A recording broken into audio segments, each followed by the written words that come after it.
Et bonjour à tous, j'espère que vous allez bien. Vous avez de l'argent que vous voulez faire fructifier, ou bien vous voulez tout simplement vous forger un patrimoine, un gros patrimoine, et peut-être que vous hésitez entre la bourse et les cryptoactifs, qui sont deux marchés complètement pertinents pour pouvoir faire fructifier son argent et le faire travailler pour nous. Et bien dans cette vidéo, on va voir lequel est le mieux pour vous en fonction de vos objectifs et de qui vous êtes. Et d'ailleurs, bienvenue à tous ceux qui nous rejoignent, on est tout de suite parti pour voir tout ça. Dans un premier temps, on va déterminer quel est votre profil d'investisseur. J'ai carrément fait une vidéo entière pour cela, mais vous allez voir que selon votre profil d'investisseur, qui est quelque chose d'essentiel dans les investissements, eh bien, tout ne va pas être fait pour vous. Et là, plus particulièrement, entre le marché boursier et les cryptoactifs, on est déjà dans des marchés qui sont volatiles et assez dangereux. On y reviendra juste après. Ensuite, il va y avoir les montants que vous voulez placer et les objectifs.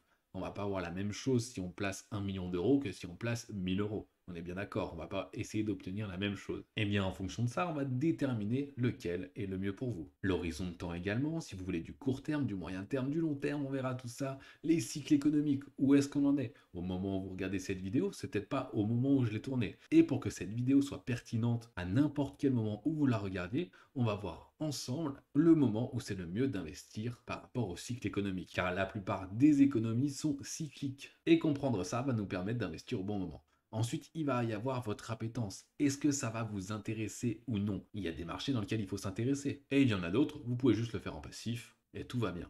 Et bien sûr, à la fin, votre self-control. Est-ce que vous savez gérer vos émotions? Ça peut paraître rien, mais en fait, c'est la chose la plus importante quasiment. Alors, on est tout de suite parti avec votre profil d'investisseur. Généralement, on dit qu'il y en a 5. D'accord? Il y a sans risque, prudent, équilibré, dynamique et offensif. Votre profil d'investisseur va être basé essentiellement sur votre appétence au risque. Puisque pour pouvoir gagner beaucoup, il va falloir pouvoir être capable de perdre beaucoup, ou en tout cas d'accepter que l'on peut perdre.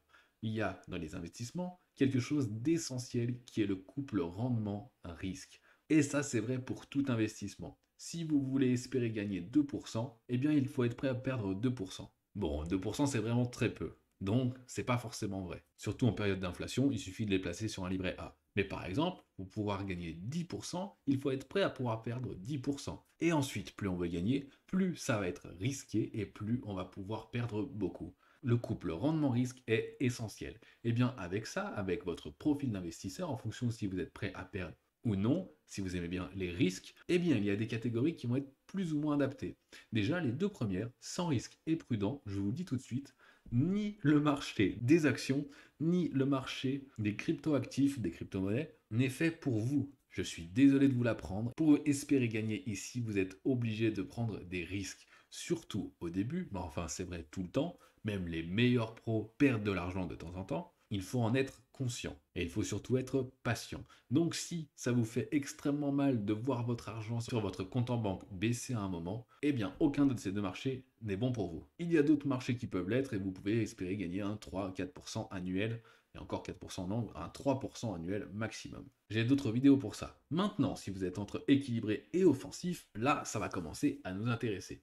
Alors on va tout de suite commencer avec les équilibrés. On va déjà avoir quelque chose à faire pour vous, ça va être par contre dans les actions. Là vous n'allez pas encore rentrer dans le marché des crypto-monnaies, des crypto-actifs, c'est trop dangereux, c'est trop volatile pour vous si vous êtes quelqu'un d'équilibré. Encore une fois, hein, si vous ne savez pas trop ce que c'est que votre profil, allez voir ma vidéo, je vous explique tout.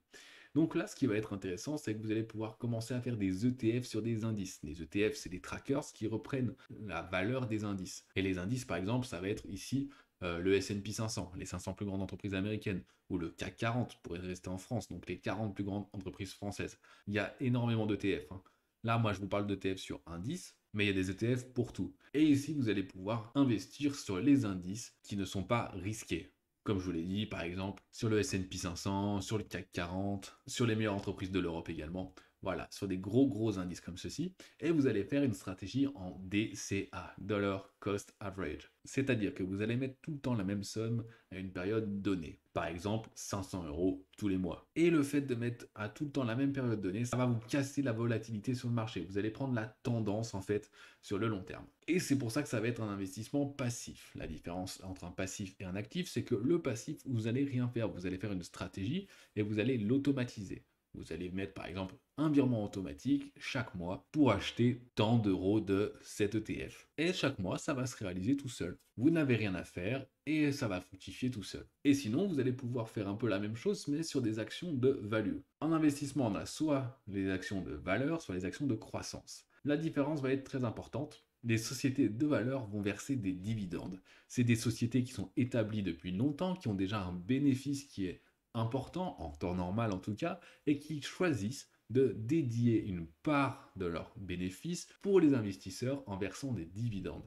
Ces entreprises, elles vont avoir des prix qui vont être beaucoup moins volatiles que les sociétés de croissance qui, elles, gardent leurs dividendes, les réinvestissent dans la boîte dans l'espoir de faire vraiment beaucoup plus de bénéfices sur les années d'après. Et donc si vous faites du DCA par exemple sur des entreprises de valeur, eh bien chaque année vous allez toucher les dividendes. Et si vous trouvez des sociétés avec des gros dividendes, c'est le cas par exemple des valeurs bancaires, eh bien vous allez avoir un revenu chaque année d'assuré. Sauf cas vraiment exceptionnel, hein, quand il y a eu le Covid, eh bien, beaucoup de sociétés n'ont pas donné de dividendes, mais bon, c'est normal. On passe maintenant au profil dynamique. Dynamique, vous allez pouvoir commencer à investir de la même manière, hein. Vous pouvez garder ces stratégies en ETF sur indices, mais vous allez pouvoir déjà prendre des indices qui sont un petit peu plus risqués sur des actions de croissance, comme le Nasdaq 100 par exemple, la bourse américaine avec les sociétés technologiques que vous connaissez, hein. Donc il y a Netflix, Amazon, Google, Tesla, tout ce genre de choses. Et là, on va pouvoir rentrer également sur des actions de croissance. Donc, grosse, donc ce que je vous ai dit,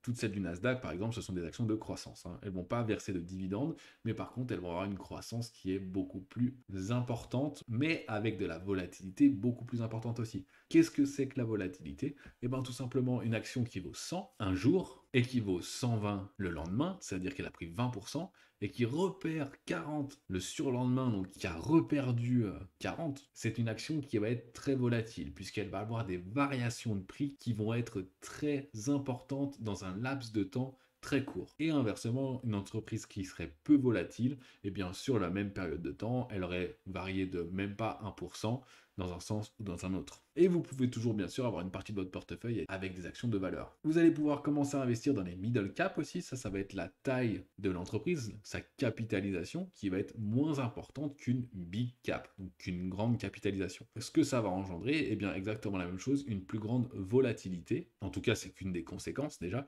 forcément parce que sa capitalisation est plus petite. Donc s'il y a autant d'argent qui arrive dans cette entreprise, le prix va varier beaucoup plus. Et si on a autant qui part par rapport à une big cap, et ben ça va être la même chose, ça va varier plus. Deux stratégies qui s'offrent à vous, toujours ce DCA qui est important, hein, qui est vraiment peut être une des fondations de votre investissement sur les valeurs que vous voulez. Et ensuite, à côté de ça, vous allez commencer à pouvoir faire du stock picking. Du stock picking, ça va être d'aller chercher justement à surperformer le marché. Vous allez chercher vous-même des entreprises qui sont sous-évaluées, ou en tout cas que vous considérez sous-évaluées, et vous allez les revendre quand elles sont surévaluées, ou en tout cas plus hautes que ce que vous avez acheté. Donc là, ça demande déjà plus d'investissement, il faut analyser les entreprises, il faut analyser le prix. Vous avez plusieurs façons de le faire, hein. Soit vous faites de l'analyse technique pure, c'est-à-dire sur les graphiques, soit de l'analyse fondamentale. Là, vous allez vraiment chercher les valeurs et tout ça. Il faut quand même faire attention parce que tout le monde a les mêmes informations. Et vous combattez des robots. Mettez-vous bien ça quand même en tête, hein, 95% même des fonds d'investissement qui essayent de surpasser le marché n'y arrivent pas. C'est pas moi qui le dis, c'est l'AMF. Allez bien faire vos recherches avant. Mais il y a quand même possibilité, bien sûr, de gagner plus d'argent là-dessus. Si vous avez investi vous-même sur un Nvidia il y a 10 ans, vous le savez, vous avez fait énormément d'argent. Et vous allez pouvoir commencer à rentrer dans le Bitcoin. Donc pas dans toutes les crypto-monnaies, j'ai séparé en deux parties, hein, donc le Bitcoin et les altcoins. Pareil, j'ai une vidéo dessus si jamais vous voulez voir un petit peu de quoi on parle, si ça vous intéresse. Le Bitcoin, donc, qui est beaucoup moins volatile que les altcoins, mais qui reste extrêmement volatile par rapport aux actions, vous allez commencer pouvoir à investir dedans. Et le Bitcoin, vous pouvez faire une stratégie DCA, mais uniquement pendant un bear market, c'est-à-dire pendant que les valeurs, elles continuent à baisser de mois en mois. Vous n'allez pas faire un DCA quand le prix est déjà haut, c'est ultra dangereux. Donc là, après, on va privilégier le stock picking. Le Bitcoin, c'est extrêmement cyclique. Il faut vraiment investir au bon moment. Il y a beaucoup d'argent à se faire. Mais attention, attention à ne pas le faire au mauvais moment quand c'est dangereux. On reviendra là-dessus tout à l'heure. On va voir maintenant le profil offensif, mon préféré, hein, puisque si vous regardez ma chaîne, ben moi je vous parle beaucoup d'actions, de crypto et tout ça, parce que c'est franchement là où il y a le plus d'argent à se faire, et dans la vie, il faut prendre des risques pour pouvoir gagner, c'est comme ça, malheureusement, c'est en pouvant perdre qu'on peut gagner. Et il faut jouer également sur un facteur, c'est la chance. On est obligé de le dire aussi. Le profil offensif, eh ben, on va toujours pouvoir faire du DCA sur des ETF, mais par contre là, je vous dis, on va aller chercher plus des ETF de croissance, hein, du Nasdaq 100 et tout ce genre de choses, ou des ETF avec levier. Pas trop quand même, ça peut être dangereux les leviers, hein, pas plus d'un levier de 2 ou 3. Un levier, qu'est-ce que c'est, hein? Peut-être qu'il faut préciser, bah, tout simplement, imaginons il y a un ETF avec un levier de 10 sur un indice, imaginons sur le S&P 500, et bien si le S&P 500, la valeur de base, elle augmente de 1%, eh bien vous allez avoir votre ETF, lui, qui va augmenter de 10%. Vous allez me dire, c'est fantastique, sauf que dans l'autre sens, ça marche aussi, hein. Si votre valeur de référence, donc le S&P 500 toujours, hein, elle perd 10%, et bien là, par contre, ça va être multiplié par 10, et vous allez perdre 100% de ce que vous avez investi. Voilà, toujours faire attention. De toute façon, si vous mettez des leviers, c'est que déjà, vous vous êtes renseigné, vous êtes entraîné, et vous avez commencé sans levier. On est bien d'accord. On continue, vous allez toujours pouvoir faire du stock picking, aller chercher à surperformer le marché, en tout cas sur quelques valeurs que vous maîtrisez bien et que vous connaissez, pas complètement au hasard, hein. Là on n'est pas au loto non plus. Vous pouvez d'ailleurs, j'ai mis action de croissance, mais vous pouvez continuer à faire un peu de stock picking sur des actions de valeur, hein, mais c'est juste que ce sera moins volatile, donc les pourcentages seront moins élevés. Et là on va pouvoir aller chercher des small cap, des middle cap, et sur le private equity, on va aller pouvoir chercher des plus petites capitalisations pour pouvoir justement aller chercher des rendements qui sont beaucoup plus importants. On va aller taquiner le risque un petit peu, hein, parce que c'est ça qui nous intéresse.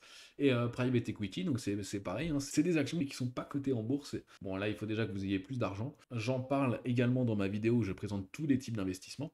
Et les private equity, bah, justement, ça va être plus sur des small caps, sur des actions qui ne sont pas accessibles à tout le monde, mais qui peuvent être justement explosives avec des très très bons rendements. Et là, vous allez pouvoir rentrer dans le marché magique. Je dis magique au moment où je tourne cette vidéo, hein, mais peut-être qu'à un moment où vous allez regarder, il y a eu des nouvelles régulations entre-temps, il y a eu des affaires qui ont fait que tout s'est explosé, parce que, faut le dire, hein, c'est un marché très dangereux, mais par contre qui peut rapporter beaucoup. Dans le marché magique des cryptos, donc du Bitcoin, toujours, hein, parce que c'est quand même une valeur référence dans la crypto, et des altcoins. Donc ça va être tous les autres coins, toutes les autres tokens, toutes les autres cryptos, si vous voulez, du marché qui ont des potentiels vraiment explosifs. Et à l'intérieur des cryptos, on retrouve un petit peu la même chose que sur la bourse, c'est-à-dire que vous allez avoir des capitalisations qui sont plus ou moins importantes. Plus ça va être des small caps, et plus ça va être dangereux, et plus ça va être des big caps, et moins ça va être dangereux, en tout cas dans la théorie, parce que même des big caps dans les cryptos, eh bien ça peut se faire défoncer du jour au lendemain. Je pourrais vous montrer des exemples si vous voulez. Voilà pour votre profil d'investisseur. On va voir maintenant tout simplement le montant que vous voulez investir et vos objectifs. Dans un premier temps, l'objectif, est-ce que ça va vouloir être de vous-même gérer vos actions ou vos cryptos, de vouloir suivre un petit peu les cours tout le temps, de vouloir vous impliquer dedans, ce qui va vous demander de prendre du temps, de l'implication. Est-ce que vous voulez faire ça vraiment ou non? C'est une question très importante à vous poser avant, et pas juste vous dire ah ouais j'ai envie de gagner de l'argent et ça marche tout seul, parce que ça en fait ça va pas marcher si vous faites de l'investissement actif, puisque par définition l'actif vous devez faire des choses, mais par contre vous pouvez le faire en passif. Donc là en passif c'est ce que je vous ai dit au début, hein.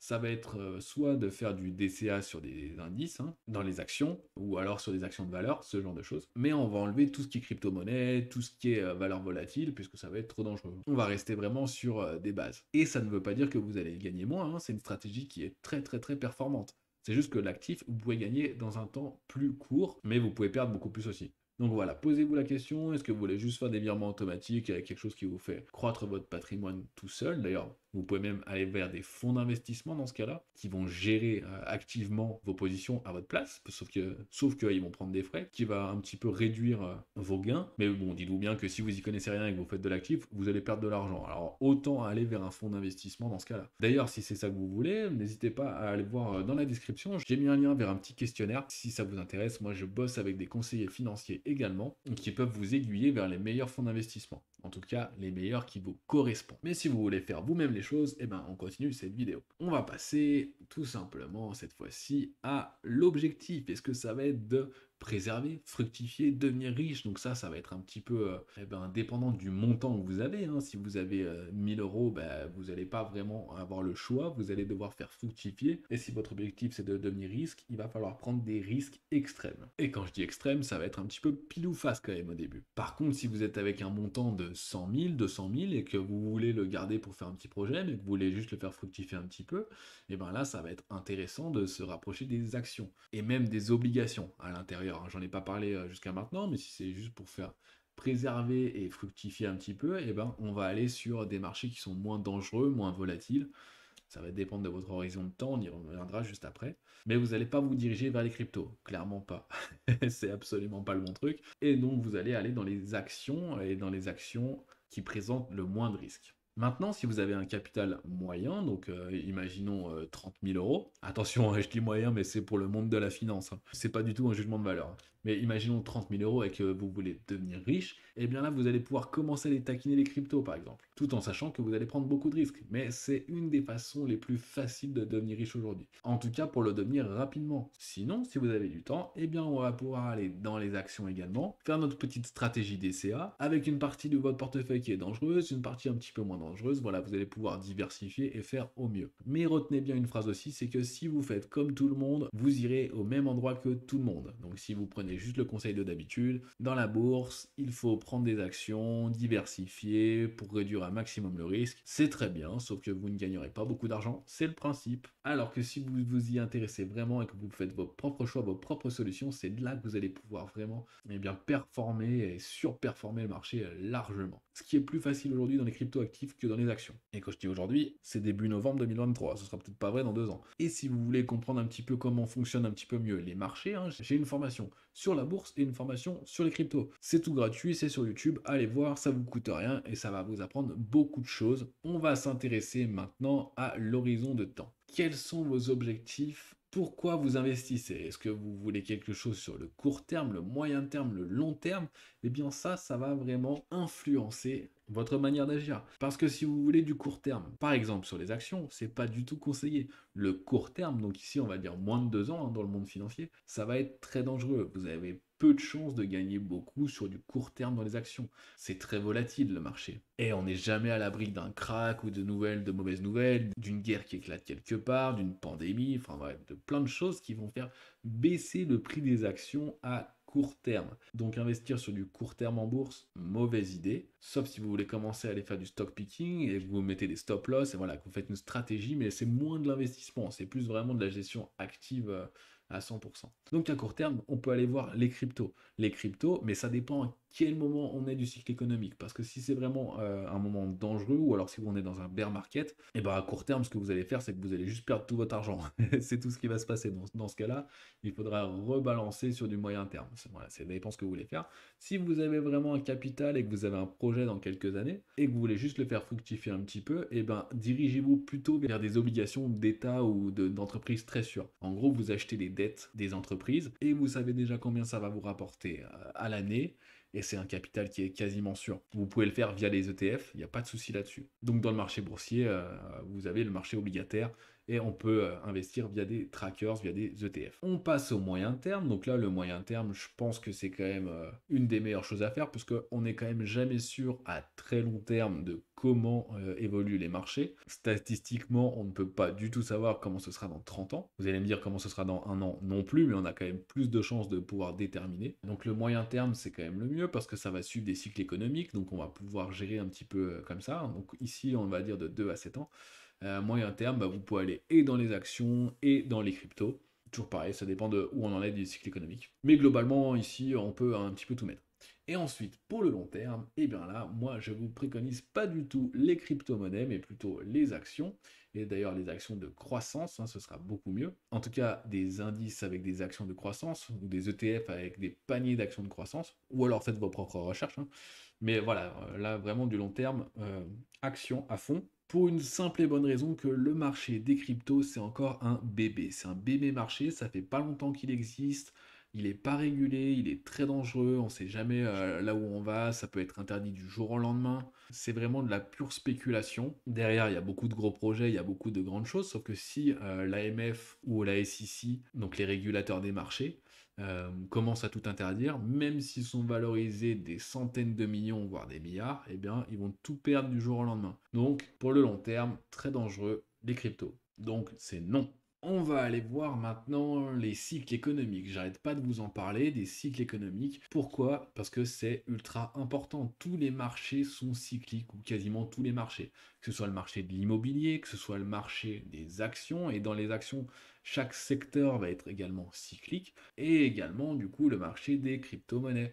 Et dans les marchés des crypto-monnaies, il y a également des cycles avec le Bitcoin et ensuite vient les altcoins. En fonction de ça, on va aller chercher le timing parfait. Et comment ça se traduit un cycle économique? Et bien tout simplement, vous allez avoir le prix des actions qui va monter, monter, monter, jusqu'à une certaine chute. Il va y avoir des crashs, des mini-crashs, hein, pas forcément des énormes crashs, mais il va quand même toujours y avoir des chutes. D'accord? Donc ça va se voir comme ceci, ici, là, on voit, hop, on voit ici sur ce graphique, hein, ça redescend, paf, et après ça remonte, et bah parce que c'est reacheté. Alors en fait, pour vous expliquer rapidement, il y a déjà les grands cycles économiques, mais ensuite, dans les actions, il va toujours y avoir plusieurs choses.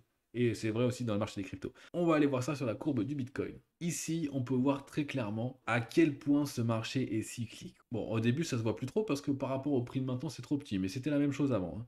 Comment achètent les baleines? Comment achètent les gros portefeuilles qui ont des milliards à placer dans un marché? Si elles achetaient directement, ça ferait exploser le prix vers le haut. Et si elles faisaient ça, qu'est-ce qui se passerait? Ben, elles achèteraient elles-mêmes beaucoup trop haut. Et c'est pas intéressant puisque les baleines, elles vont vouloir acheter bas et vendre haut. Alors, comment ça va se passer? Il va y avoir ce qu'on appelle des périodes d'accumulation. Là, dans ce rectangle-ci que j'ai mis, il va y avoir toute une période où les baleines vont acheter petit à petit, avec des petits volumes pour ne pas trop faire varier les cours. Et pendant cette période d'accumulation, on s'ennuie un petit peu, ou le prix baisse, ça monte un petit peu, voilà, c'est pas très intéressant.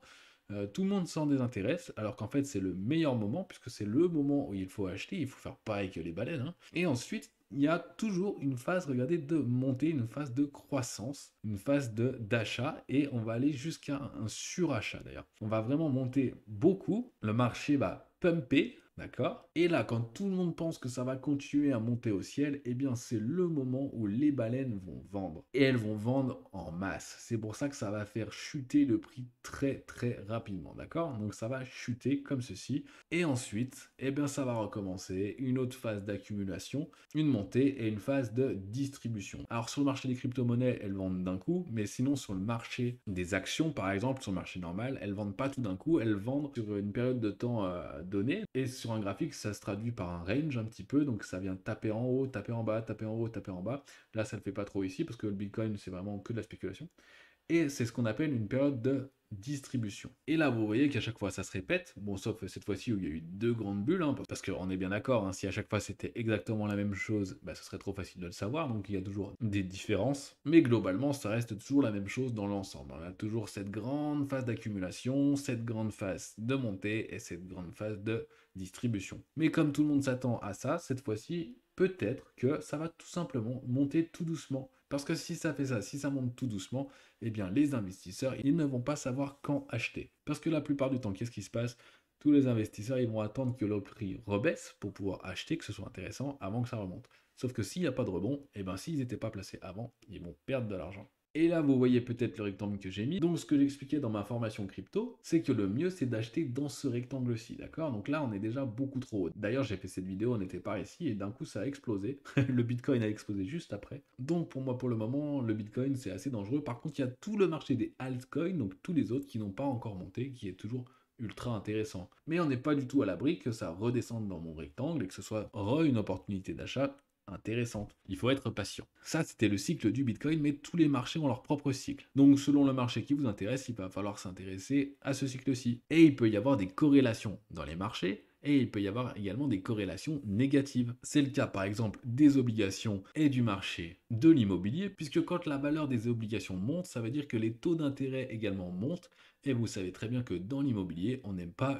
les hausses des taux d'intérêt. Ça ronge complètement la rentabilité et les possibilités d'emprunt. Donc voilà, faites bien attention. Et la deuxième chose à retenir également, c'est que vous avez vu que c'est cyclique. Donc quand ça monte vraiment très fort, quand c'est suracheté, eh bien, on peut être sûr à 100% que ensuite ça va être survendu. Donc ça va être très dangereux si vous investissez quand c'est déjà haut. Sauf que le tout, c'est de savoir si c'est haut ou non.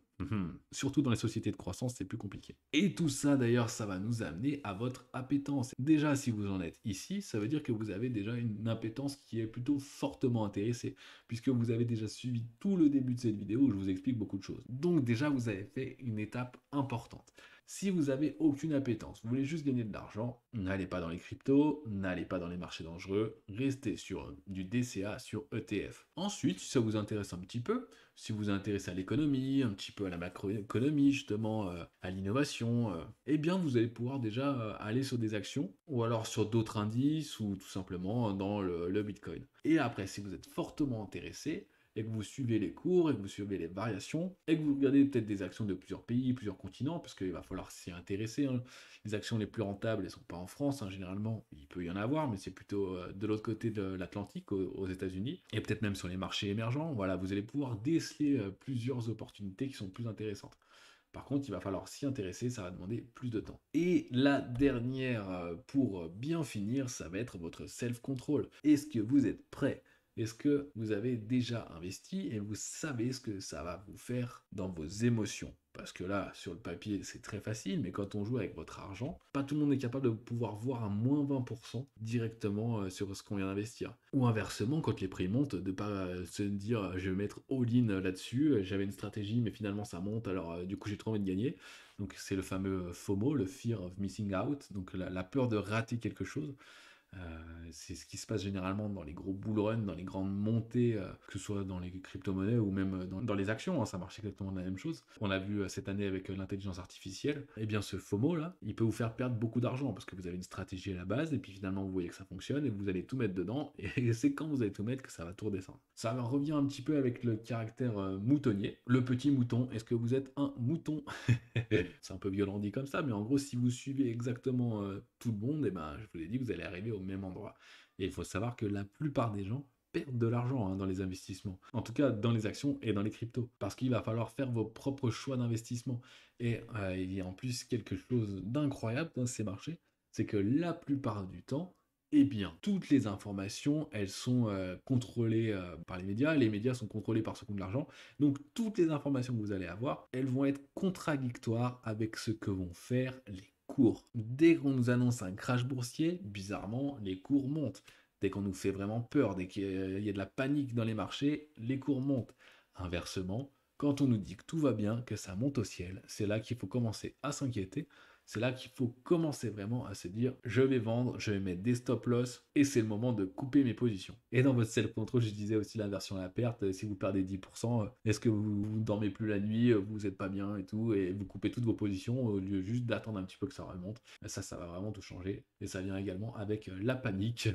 Oh mon Dieu, j'ai perdu 10%, j'ai entendu à la radio que c'était dangereux, j'ai tout enlevé, alors que le lendemain, ça fait 30% en plus. Voilà, c'est vraiment votre self-control, savoir gérer vos émotions, être capable de tenir vos positions, bien sûr d'investir que ce que vous pouvez perdre, bon ça c'est la règle de base, et voilà. Bon, j'espère que vous avez déjà apprécié cette vidéo, ce contenu, et maintenant ça va être à vous d'agir. J'ai des formations gratuites sur la bourse, sur votre profil d'investisseur, sur les cryptos. Voilà, allez voir un petit peu la chaîne si ça vous intéresse. Vous allez pouvoir apprendre pas mal de choses et faire vos propres décisions. Et je vous l'ai dit également, si jamais vous ne voulez pas faire vous-même vos propres choix, eh bien on est là pour ça. Je travaille avec des conseillers financiers. Remplissez juste le petit questionnaire qui est en lien dans la description et on verra ce qu'on pourra faire ensemble. Et pour l'heure, en tout cas, moi je vous dis merci d'avoir regardé. Thumbs up si ça vous a plu. Allez vous abonner si c'est pas encore fait. Et à très vite pour une prochaine vidéo.